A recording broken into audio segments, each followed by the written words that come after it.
stationary. But what we do have, if you want to just move that piece back and forth, Rick, you can show that when the spinning action happens, it as the nature of the spin cycle, it just lifts those arms up and it grabs a hold of the wafer on both the top and the bottom. You can actually see, well, he's got that there too. Yeah. See the divots. You can see how it captures the wafer with that motion.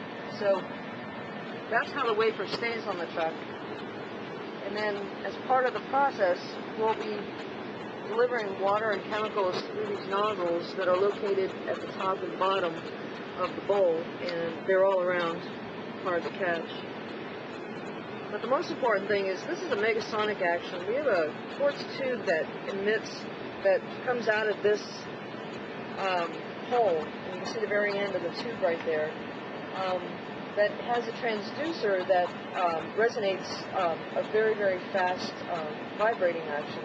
And that action happens right over the surface of the wafer. So when the wafer chuck goes down to a process position, the quartz arm will come out and it will actually sit just over the wafer without touching it. And that space between the top of the wafer and the quartz rod is going to be a critical dimension for this process to actually work right. Basically, the megasonic action is vibrating the solid particles off of the wafer surface and suspending it in the liquid that's in the space between the wafer surface and the quartz rod.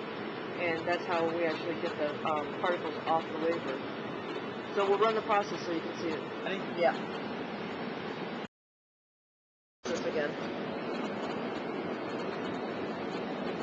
The chemicals are dispersed over the course of the wafer.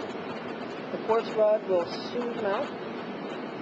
And you can see the megasonic action right in the quartz rod. It's actually resonating between the liquid that's between the rod and the wafer surface. So we spin that off quickly to try to get rid of some of the suspended particles, and the megasonic action actually happens a second time. And again, I'm going to say that distance is super, super critical.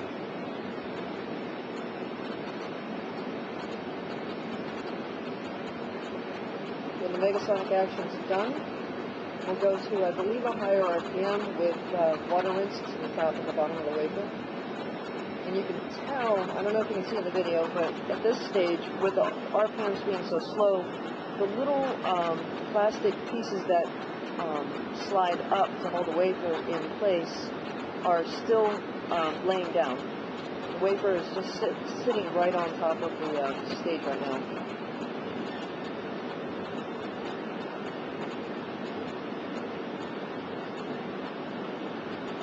This is the rinse step. Rinse with DI water. And then the DI goes off, and we increase the RPMs for drying action.